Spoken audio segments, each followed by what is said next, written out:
Hello दोस्तों, मैं पंकज आपको रामबाण बैच में हिंदी पढ़ाने वाला हूँ। एग्री कोचिंग मेरठ पर आपका हार्दिक स्वागत है। चलो, आज हिंदी में आपसे इजीली मैंने प्रीवियस क्वेश्चन में भी देखे हैं, समझन 3 क्वेश्चन समाज से बनते हैं।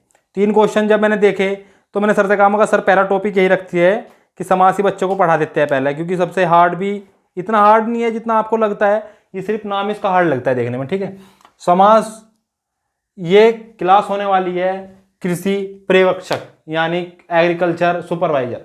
तो मेरे कृषि के योद्धाओं तैयार हो जाओ पेन कॉपी लेकर और शुरुआत करते हैं ना देरी करते हुए क्लास की। आइए पहले बढ़ते हैं परिभाषा। पहले हम समझते हैं समास होता ही क्या है, हम इसको ही समझते हैं। समास का मतलब होता है सम, संक्षिप्त और आस मतलब कि कथन। सम प्लस आस, ये बहुत बार पूछा गया है कि सम का मतलब क्या होता है। सम का मतलब होता है संक्षिप्तीकरण करना, और आस तो मतलब कथन माने करण ही करना। तो इसका अर्थ बनता है संक्षिप्तीकरण। ये पता नहीं कितनी बार पूछा गया है और बच्चे हमेशा इसको गलत कर आते हैं, याद रखना। तो आप ये गलती ना दोहराना। सम प्लस आस तो संक्षिप्तीकरण होता है इसका, यार तो आपको पता चल ही चुका है। और ये 9 क्वेश्चन आपके समथिंग आने हैं पेपर में। जैसे मेरे को पता है कृषि में आपके 9 क्वेश्चन, 9 से 10 क्वेश्चन बनने हैं और आपके 12 टॉपिक से बनने हैं, और 3 क्वेश्चन तो समाज से ही बनते हैं। मैं देख रहा हूँ आपके समथिंग प्रीवियस क्वेश्चन देखे आपके समथिंग 3 क्वेश्चन समाज से बनते हैं। तो आपकी इस विशेषता को लेते हुए मैंने सबसे पहले फर्स्ट चैप्टर आपका समास ही चुना है। चलो, ये तो हमने समझ लिया कि समास होता है क्या है। समास होता है 2 शब्दों के मेल से बना हुआ अर्थपूर्ण शब्द। अर्थपूर्ण शब्द कैसे, वो भी देखते हैं। पहले आप किसी डेफिनेशन लिख लीजिए, परिभाषा, क्योंकि परिभाषा आपसे कई बार पूछ ली जाती है और बच्चे परिभाषा पर ही अटक जाते हैं। चलो बढ़ते हुए परिभाषा की तरफ। जब 2 शब्द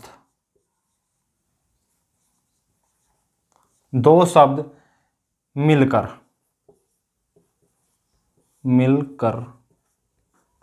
किसी अर्थपूर्ण शब्द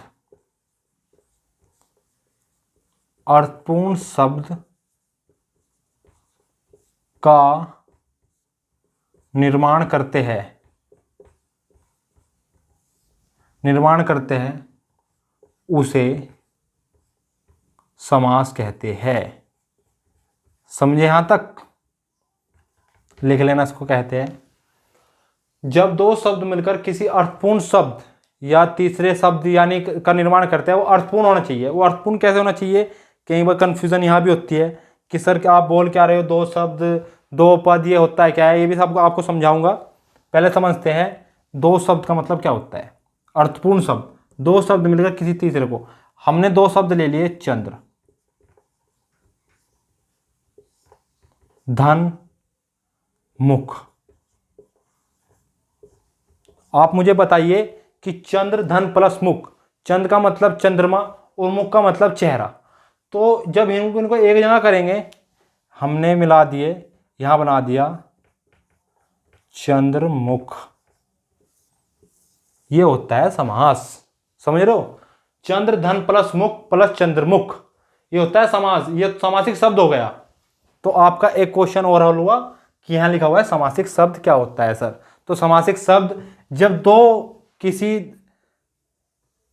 पदों शब्दों से मिलकर किसी अर्थपूर्ण शब्द का निर्माण होता है तो वही समासिक शब्द कहलाता है। ठीक है, तो यहां लिख लीजिए 2 शब्दों के मेल से, 2 शब्दों के मेल से बना नया शब्द ही समासिक शब्द कहलाता है। किसी डेफिनेशन दोबारा लिखिए, 2 शब्दों के बने हुए मेल से अर्थपूर्ण बना हुआ नया शब्द ही समासिक शब्द कहलाता है। समासिक शब्द कहलाता है। ठीक है, ये आपसे कई बार पूछ लिया गया है। और आपसे तो एक बार यह भी पूछा गया था उत्तर पद किसको बोलते हैं, बता। इतना इजी क्वेश्चन। अधिक बच्चे क्या सोचेंगे, पूर्व पद यानी बाद वाला पद। और उत्तर पद को पहले लगा के आया है। कई बार कम से कम 60% बच्चा इस क्वेश्चन को गलत करके आया है। तो हमेशा याद रखना पूर्व पद यानी पहले वाला जो बीत चुका, पहले वाला, ठीक है। तो हमेशा याद रखना पूर्व पद का मतलब होता है पहला, पहला पद, और उत्तर पद का मतलब होता है बाद वाला पद। और ये पद होते क्या है ये भी बताता हूं, पद, बाद वाला पद। ये चंद्र एक शब्द यानी एक पद है, और मुख, मुख भी अपनी जगह एक पद है। और जब हमको इनको नया शब्द बनाकर मिलाते हैं तो हम पद ही मिलाते हैं, इसलिए तो लिखा है हमने दो शब्द या दो पद। हर सामासिक शब्द में दो पद होंगे, एक उत्तर पद, एक पूर्व पद, एक उत्तर पद। देखो चंद्रमा और मुख, ये होगा पूर्व, हम इसको देंगे नाम पूर्व का, और ये होगा उत्तर पद। यहां तक समझ आई सबको? बढ़ते हुए अपने नेक्स्ट टॉपिक की तरफ, समासिक विग्रह। समास विग्रह क्या होता है? यहां हमने क्या पढ़ा था? संक्षिप्तीकरण, यानी किसी चीज को संक्षेप करना। और समासिक विग्रह में होता है संक्षिप्तीकरण का विक्षिप्तीकरण करना, यानी इसको खोल देना। खोल देना कहते हैं। अब हमने आपको एग्जाम्पल बताया, इस एग्जाम्पल के ऊपर ही मैंने आपको पूरा समास खत्म कर देना है, ठीक है। ये देखिए चंद्रमुख, चंद्रमुख का समासिक विग्रह करें, कैसे करेंगे आप बताओ? समासिक विग्रह होगा चंद्र के समान मुख। देखिए छोटे से शब्द का कितना बड़ा शब्द बन गया। ये होता है समास विग्रह, यानी किसी शब्द को खोलकर लिखना। बढ़ते हैं प्रधानता। प्रधानता क्या होती है? गांव वाला प्रधान में समझ लेना। अरे वैसे ही भाई रजवाड़े रही तुम। तो प्रधानता और गौण शब्द। प्रधानता का मतलब होता है विशेष अर्थ रखने वाला या ज्यादा अर्थ रखने वाला, वही होता है प्रधान। प्रधान ता हटा दो इसमें, तो कोई दिक्कत नहीं, प्रधान शब्द लिख लेते हैं। प्रधान शब्द या प्रधानता, प्रधान पद, पद हो गए शब्द नहीं, प्रधान पद, पद कर लो, इसको मिस्टेक होगी। ये सब नोट करते रहना भाई। देखो यदि आपको सीरियस हो अपने आप को लेकर तो, और भाई लाइक सब्सक्राइब भी ठोक दिया करो। चलो बढ़ते हैं। प्रधान पद क्या होता है? यहां लिखना आपको, इसमें लिखना है ज्यादा अर्थ रखने वाला शब्द। ज्यादा अर्थ रखने वाला शब्द या मुख्यता रखने वाला, किसी शब्द में मुख्यता रखने वाला, ठीक है दोस्तों। बढ़ता है गौण पद क्या होता है? जब ये ज्यादा ये रख रहा है तो भाई इसको तो कम रखना पड़ेगा। तो इजीली गौण शब्द का मतलब होता है कम अर्थ रखने वाला। क्या होता है? कम अर्थ रखने वाला शब्द। कम अर्थ रखने वाला शब्द, यहां तक हमने पढ़ा। और अब बढ़ते हैं हम कि समास के प्रकार कितने होते हैं। आपने, मैंने बचपन से यही पढ़ते हुए है, दूसरी छठी क्लास से चल जाता है समास। समास होते हैं 6 प्रकार के, आपने पढ़ा, लेकिन ये गलत है। समास, यदि आपसे पूछे समास के कुल भेद कितने होते हैं, तो समास के कुल भेद होते हैं 6। और मैं आपसे पूछता हूं समास के मुख्यतः कितने भेद होते हैं? तो समास के मुख्यतः 4 भेद होते हैं। अव्ययभाव समास, तत्पुरुष समास, और द्वंद्व समास, और बहुव्रीहि समास। यही 4 भेद होते हैं। पढ़ाता हूं आपको, बताता हूं उसके बारे में, थोड़ी सी बता दूं इसके बारे में खोलकर आपको। ये चार भेद होते हैं। फिर आपका क्वेश्चन बनता है कि सर वे 2 भेद कहां से आए? तो वे 2 भेद बच्चों तत्पुरुष समास से आए हैं। तत्पुरुष समास में द्विगु समास और क्रमधारय समास उसी ही के हिस्से हैं, उसमें से ही वो निकाले गए हैं, ठीक है। तो इनमें हमेशा वाद बना रहता है, बहुव्रीहि समास में और द्विगु समास में और क्रमधारय समास में हमेशा वाद रहा है। इनमें से आपको एक ही ऑप्शन में देखने को मिलेगा। चलो बढ़ते हैं।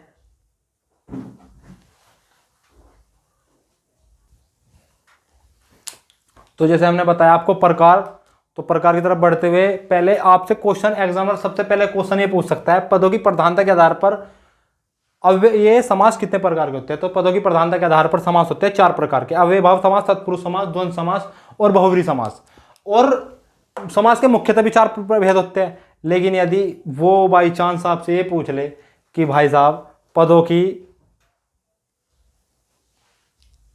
समास के टोटल कितने, लिख रहा टाइम को लिख दे, समास के कुल कितने भेद होते हैं, तो समास के कुल 6 भेद होते हैं, ठीक है। ये द्विगु समास और क्रमधारय समास भी इसमें जुड़ेगा। ठीक है। और कैसे जुड़ेगा ये भी मैं आपको बता दूं, ये तत्पुरुष समास का ही हिस्सा होते हैं। ठीक है, तो अव्ययभाव, तत्पुरुष, द्वंद्व। और अब हम प्रधानता पढ़ी थी हमने, प्रधानता किस प्रकार इसमें लगानी है वो देखना।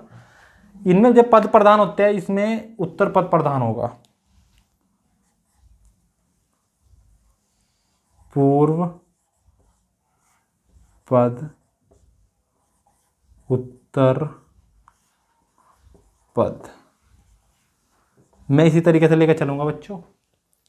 पूर्व पद, इसमें पूर्व पर प्रधान होगा, उत्तर पद गौण होगा। कम अर्थ रखेगा लेकिन प्रधान पद बहुत विशेष ध्यान रखेगा। ठीक है, इसमें तत्पुरुष समास में, तत्पुरुष समास में उत्तर पद प्रधान होगा। इसमें लिख लेते हैं उत्तर पद और पूर्व पद। तो उत्तर पद प्रधान होगा और पूर्व पद गौण होगा। द्वंद्व समास, सबसे बड़ी बात, इसमें दोनों पद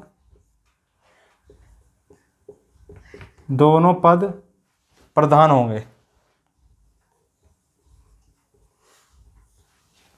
और बहुव्रीहि समास में दोनों पद अप्रधान होंगे।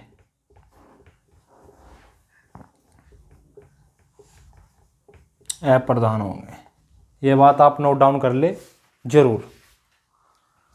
बंद करना, क्या हो रहा है? तो हमने यहां तक पढ़ा, इसमें दोनों पद अप्रधान होते हैं। हाँ, आपने सही समझा, इसमें दोनों पद पर अप्रधान होंगे, इसमें दोनों पद प्रधान होंगे। इसमें उत्तर पद प्रधान होगा और इसमें पूर्व पद प्रधान होगा।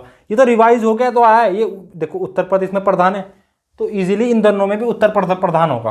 तो देख लेते हैं, उत्तर पद प्रधान इसमें लिख दिए, लिख लो, उत्तर प्रधान होगा, उत्तर पद प्रधान होगा। यहां तक समझ लिया आपने। और मैं आपको अपवाद बता दूं, देखो हर मैथ में अपवाद है, इंग्लिश में अपवाद है, हर जगह कहीं ना कुछ अपवाद है। तो इस चैप्टर में सिर्फ एक अपवाद है, वो अपवाद है बहुव्रीहि समास, द्विगु समास और क्रमधारय समास के बीच में। वो कैसे है वो हम आपको आगे बता देंगे चैप्टर के वाइज, जिसे हम बढ़ चल रहे। चलो,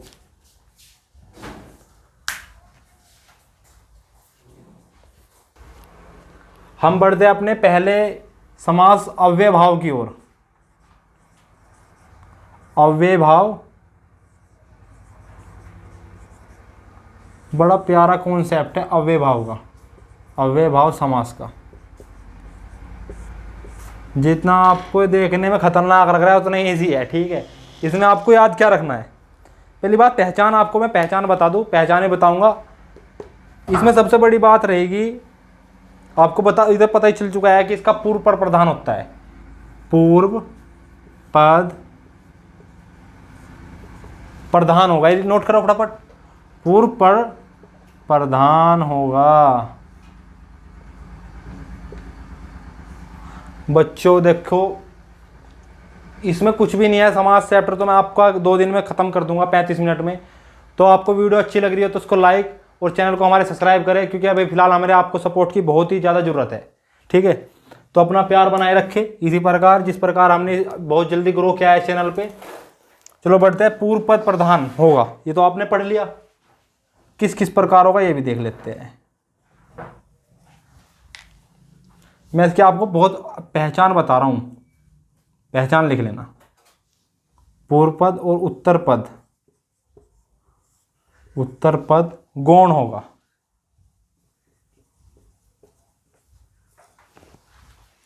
उत्तर पद गौण होगा। चलो बच्चों पहचान लिख लेते हैं इसकी। पहचानने पर आप अव्यय भाव समास की परिभाषा लिखे, डेफिनेशन लिखे। ये तो हमने पढ़ लिया, पूर्व पद और उत्तर पद। जब हमें अव्यय भाव समास, अव्यय भाव समास की पहचान करनी हो करनी हो तो सिर्फ आपको उसमें एक चीज देखनी है, जो पद होगा अधिकतम शब्द। हाँ जी, जो बता रहा हूं बहुत इंपॉर्टेंट है। अधिकतम शब्द समास अव्ययभाव समास में उपसर्ग लगे हुए होते हैं। अधिकतम शब्द उपसर्ग लगे हुए होते हैं। हाँ, एक बार नोट और करना इस चीज को। अव्ययभाव समास में अधिकतम शब्द उपसर्ग लगे हुए। उपसर्ग प्रत्यय तो आपने पढ़ा ही होगा, तो बहुत ईजी है, तो हमने दूसरी तीसरी क्लास में पढ़ा दिया जाता है। उपसर्ग लगे होते हैं, लगे होते हैं, ठीक है, उपसर्ग लगे होते हैं। और मैं आपको विभक्ताएं बताता हूँ कि कौन कौन सी पहचान है, कौन कौन से उपसर्ग आपको ज़्यादातर इसमें देखने को मिलते हैं। लिखिए, यथा, प्रति, अनु, यथा, प्रति, अनु, भर, भर बहुत उपसर्ग मिलेगा आपको, भरपेट, भरपूर, भरपूर मात्रा, इस तरीके से। यथाशक्ति, प्रति, अनु, भर, ये उपसर्ग आपको ज़्यादा देखने को ज़्यादा ही मिलेंगे, ठीक है। ये चार ये आपको नोट डाउन करें फटाफट। हम इसको परिभाषित कर देते हैं दोबारा। अव्ययभाव, जब हमें अव्ययभाव समास की पहचान करनी हो तब हमें सिर्फ शब्द में यही देखना चाहिए कि शब्द उपसर्ग है या कैसे है। उपसर्ग, अधिकतम शब्द उपसर्ग लगे हुए होते हैं, और यथाशक्ति, अनु, प्रति, भर, यह सब अधिकतम आएंगे उपसर्ग लगे हुए। तो कुछ इसके हम उदाहरण लिख लेते हैं, उदाहरण भी लिख लेते साथ ही साथ। उदाहरण लिख लो, प्रति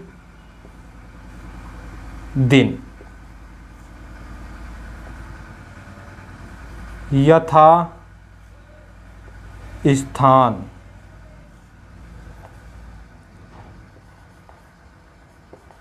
प्रति माह, अनुकूल, ये हो गया अनुकूल, भर पेट, ये हो गया प्रतिदिन, प्रतिस्थान, प्रतिमाह, अनुकूल, प्रतिदिन। और यथास्थान हो गया, यथाशक्ति, ये बहुत बार पूछा गया है, यथाशक्ति। तो ये कुछ है, इन्हें नोट डाउन कर लीजिए, आपके एग्जाम में एक शायद दिन में से कुछ बन जाए, ठीक है। तो जब हमें अव्ययभाव समास की पहचान करनी हो तो हमें अधिकतम सब उपसर्ग लगे होते हो, तो वही उपसर्ग अव्ययभाव समास कहलाता है, ठीक है। प्रतिदिन, यथास्थान, प्रतिमाह, अनुकूल, भरपेट, यथाशक्ति, यह इसके उदाहरण होते हैं। और हम अब इसको समास, मैं आपसे क्वेश्चन पूछता हूँ, इसका सामासिक विग्रह करने के लिए बोल दिया आपसे, तो आप किस प्रकार करोगे? मैं आपको बोलता हूँ, प्रतिदिन का सामासिक विग्रह करो। प्रति धन दिन, इसका सामासिक विग्रह प्रतिदिन बनता है ना, ये तो संधि हो गई, ये होती है संधि। कद इसको आप सामासिक विग्रह लगाओ बैठो, इसके अलग अलग टुकड़े कर दो। प्रतिदिन, अब ये हो बन जाता है सामासिक शब्द। मैं आपको समझा रहा हूँ खोल के इस तरीके से। सामासिक शब्द संधि। मैं आपसे पूछता हूँ इसका सामासिक विग्रह कर दो, कैसे करोगे आप बताओ, जल्दी बताओ फटाफट। सामासिक विग्रह करने के लिए आपको कुछ भी नहीं करना है। इसने क्या बोला है? प्रतिदिन, इसका अर्थ होता है प्रति एक दिन। क्या होता है? प्रति एक दिन, ठीक है। मैं आपसे पूछूं यथा स्थान का, स्थान के अनुसार, यथा स्थान का यहां कर लेते हैं, यथाशक्ति का कर लेते हैं, चलो। शक्ति के अनुसार, शक्ति के अनुसार, भाई वो तो बहुत बलवान है, वो तो अपनी जो भी काम करता है शक्ति के अनुसार करता है। तो यही शब्द है तो भाई साहब। देखो हिंदी का मैटर ऐसा है, बहुत ईजी है। आप यदि 2 या 3 दिन पढ़ोगे ध्यान से, तो मैं जितना भी हमारा कॉन्सेप्ट चलेगा, मेरी मुश्किल से आपकी मैं 15 क्लास लूँगा, 15 क्लास में आपकी हिंदी खल्लास है, ठीक है। आपको टेंशन लेने की जरूरत नहीं है बिल्कुल भी। बस आप जो मैं आपको पढ़ा रहा हूँ वो बहुत ध्यान से और नोट बनाते तुरंत चले।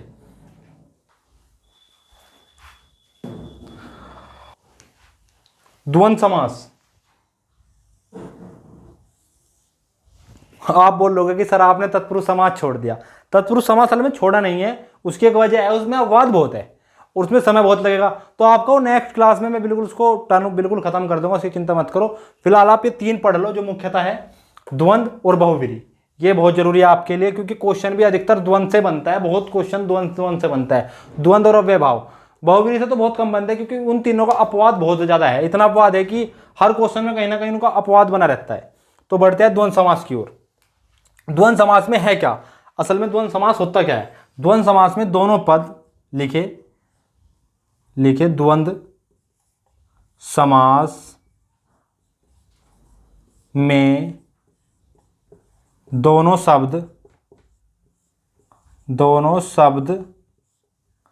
प्रधान होते हैं, समझे? यस, इसमें दोनों शब्द प्रधान होते हैं। जी हाँ, इसमें दोनों शब्द प्रधान होंगे। तत्पुरुष में उत्तर पद प्रधान होगा, इसमें दोनों शब्द प्रधान होंगे, यानी उनकी अपनी खुद की एक मुख्यता होगी। ठीक है, तो इनकी पहचान के लिए मैं बता दूं, पहचान के लिए ज्यादा कुछ नहीं है, पहचान के लिए सिर्फ 2 चीज याद रखना है। इनके बीच में एक तो योजक चिन्ह होगा और इनके बीच में एक और होगा। और मतलब ही पहचान के लिए वो भी बताता हूं आपको। लिखिए पहचान लिख ली। पहचान के लिए लिखे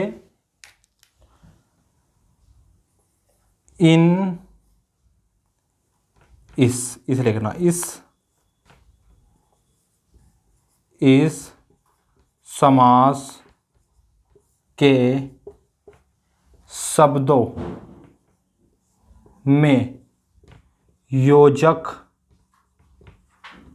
चिन्ह मिलता है। और दूसरी पहचान यह है कि द्वंद्व समास के अधिकतर उदाहरण विपरीतांतक शब्द होते हैं। कैसे होते हैं वे भी देख लेते हैं। इसके अधिक शब्द विलोम तो समझते हो ना, विपरीत शब्द को विलोम ही बोलते हैं। मैंने थोड़ा विपरीत बोल दिया, उसके लिए क्षमा चाहूंगा, लेकिन विलोम शब्द को ही विपरीत बोलते हैं। विपरीत, विलोम और विपरीत लिख लेते इसको, विपरीत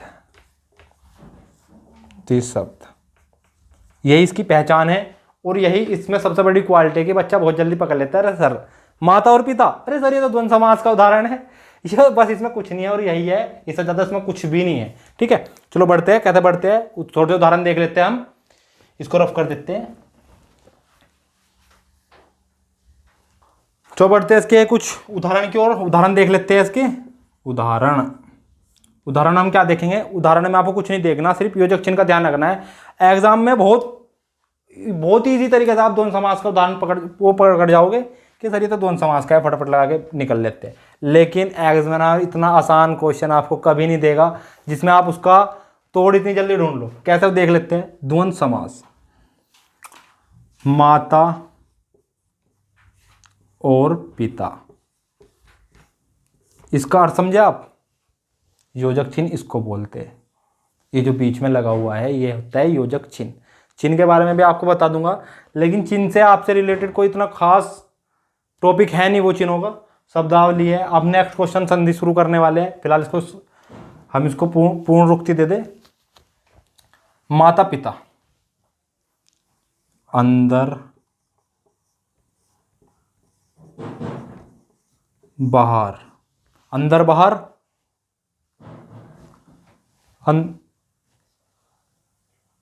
अंदर बाहर माता पिता। जब इसको हम समास विग्रह करेंगे, समास विग्रह का मतलब है माता और पिता, माता और पिता। तो ये और आया। समास विग्रह करने पर आपको कुछ भी नहीं लगाना, इसमें सिर्फ और लगा देना, समास विग्रह इसका हो जाएगा। इसीलिए तो आपको समझ में आ गया द्वंद्व समास होता क्या है। ठीक है, और बढ़ते हैं अब हम नेक्स्ट ओर के अपनी बहुव्रीहि समास की ओर।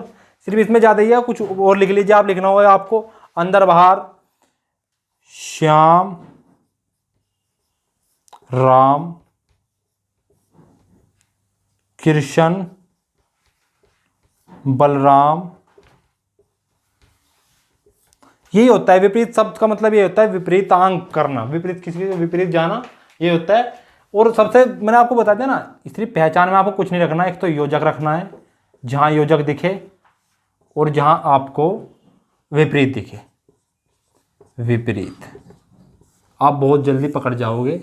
और प्रधान, देखो दोनों शब्द प्रधान है, अंदर भी प्रधान है और बाहर भी प्रधान है। ये अपनी जगह अपने शब्दों में अपनी खुद की मुख्यता रखते हैं। तो बढ़ते हैं बहुव्रीहि समास की तरफ। और बढ़ते हुए मैं आपको एक बता दूं, यदि आपको हमारी वीडियो अच्छी लग रही है तो प्लीज़ चैनल को सब्सक्राइब करें और अपने दोस्तों में शेयर करें और कृषि के योद्धाओं तक हमारी वीडियो को पहुंचाएं। और देखो किसी का भला होगा यदि आप किसी को वीडियो शेयर करोगे, तो इसमें यदि उसका इस वीडियो से बेनिफिट मिलता है तो इसमें आपको दुआ ही मिलेगी। इसमें कोई आपको पैसा नहीं लग रहा लाइक में, सब्सक्राइब में। तो हमारे चैनल को सब्सक्राइब कर लीजिए। बढ़ते हैं बहुव्रीहि समास की ओर। तो बहुव्रीहि समास पढ़ते हैं। बहुव्रीहि समास पढ़ने से पहले मैं आपको बता दूं कि बहुव्रीहि समास, कर्मधारय समास और तत्पुरुष समास, इन तीनों में एक नहीं, तत्पुरुष नहीं, सॉरी, द्विगु समास, कर्मधारय समास और बहुव्रीहि समास में अपवाद बना हुआ है। अपवाद किस बात का बना हुआ है? देखिए सर, इसमें कोई भी पद अपना खुद ही मुख्यता नहीं रखता है, यानी खुद कोई पद प्रधान नहीं होता। दोनों ही शब्द गौण होते हैं, यानी कम अर्थ रखते हैं। और जब ये दोनों ही अर्थ कम अर्थ रखकर किसी तीसरे अर्थ को पूर्ण रूप से यानी अर्थपूर्ण शब्द बनाते हैं, तो खुद में एक प्रधान शब्द होता है। प्रधान शब्द कैसे? आप उदाहरण के लिए बता दूं, नीलकंठ। नीला है कंठ जिसका, यानी भगवान शिव। तो नीलाकंठ आपको पता है, नीलाकंठ है भगवान जी का ये। तो नीला है कंठ जिसका, तो कहाँ बनाया उन्होंने? शब्द बनाया शिव। तो शिव एक प्रधान शब्द है, ठीक है। लेकिन आपसे पूछ लिया नीलकंठ और ऑप्शन में आपको बहुव्रीहि ना मिला, कर्मधारय समास मिला। कर्मधारय आपने बेशक अभी पढ़ा नहीं है, मैं आपको बता दूं। तो नीला है कंठ जिसका, या नीला है जो कंठ, तो ये क्या हुआ? कर्मधारय समास, यानी वे कंठ की विशेषता बता रहा है जो नीला है। तो ये होता है कर्मधारय समास में। इतना कुछ खास नहीं है जो बहुव्रीहि समास में है। एग्जाम्पल इसके बहुत ज़्यादा मिलते हैं हमें देखने के लिए। मैं SSCGD का पेपर देने गया था तो 2 क्वेश्चन बहुव्रीहि समास से ही बन रहे थे, और कुछ तो पूछा ही नहीं समास में। 2 क्वेश्चन बताओ इससे पूछ लिया उसने। बढ़ते हैं बहुव्रीहि समास की ओर। बहुव्रीहि समास में क्या है? पहले शब्द लिखे, इसकी डेफिनेशन लिख लीजिए पहले। इस समास में कोई पद प्रधान नहीं होता। यस, सही पकड़े। इसमें कोई समास में कोई पद प्रधान होता ही नहीं है, दोनों अप्रधान होते हैं। इसको भी हटा दीजिए, चाहे नहीं को भी, दोनों पद अप्रधान होते हैं। देखो ये आपके लिए बहुत पेश होना चाहिए कि अप्रधान का मतलब यही होता है कि प्रधान नहीं होता। जब मैं नहीं लगाओ ही ना लगाओ। बढ़ते हैं सर, तो आप फिर पूछोगे सर इसकी पहचान क्या है? पहचान ये है कि आपको सिर्फ कुछ ही शब्द इसके याद करने होंगे, और हमेशा अपवाद बने हैं तो इसलिए इसके ज़्यादा आते भी नहीं है। ज़्यादा द्वंद्व समास, अव्यय समास और तत्पुरुष समास के ही ज़्यादा पूछे जाते हैं। तो आपको इतनी चिंता करनी है। लेकिन देखो हमारा काम है हर मटेरियल को लेकर चलना। तो भाई देखो, हम तो पढ़ना पड़ेगा, हमारी मजबूरी है, और हमारी मजबूरी आपको पढ़ाना पड़ेगा। चलो चलते हैं बहुव्रीहि समास की ओर। तो इस समास में कोई पद प्रधान नहीं होता। बहुव्रीहि समास,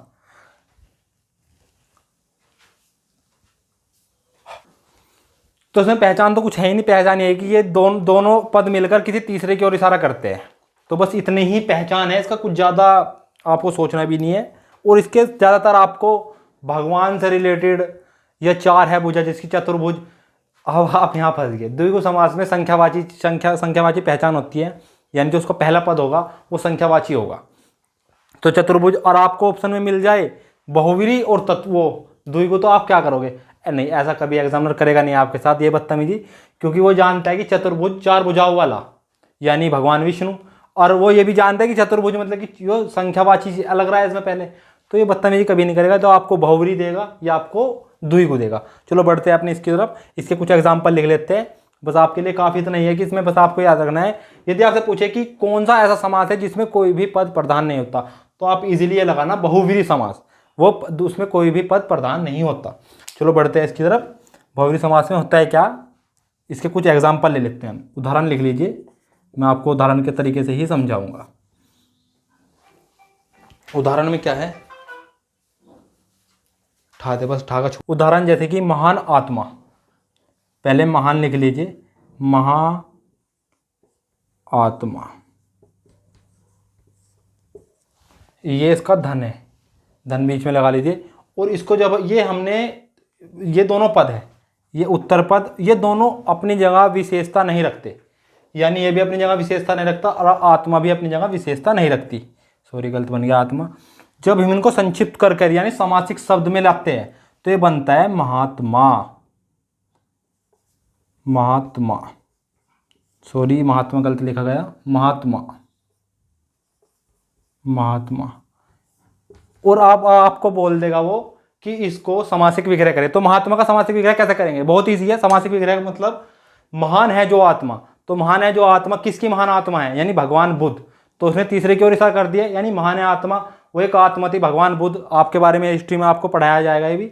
तो महान है आत्मा यानी भगवान बुद्ध की ओर इन्हें इशारा कर दिया, तो भगवान बुद्ध इसमें प्रधानता रखते हैं, तो इसलिए ये प्रधान नहीं रखता। ये भी शब्द, ये अर्थ भी प्रधानता नहीं रखता।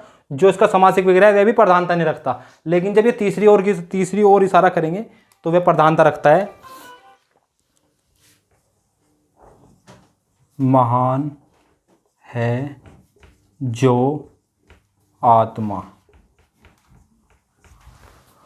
महान है जो आत्मा, ठीक है, यानी भगवान बुद्ध। तो तीसरी ओर इशारा कर दिया ना इन्होंने, बुद्ध। ये रखना भगवान बुद्ध। सॉरी गलती हो गई, लिखा गया तरीके से लिखा गया। दूसरा एक लेते हैं हम। दूसरा क्या लेते हैं? चतुर्भुज। चतुर्भुज, चतुर्भुज ऐसे ही बनता है, वो देख लेना आप।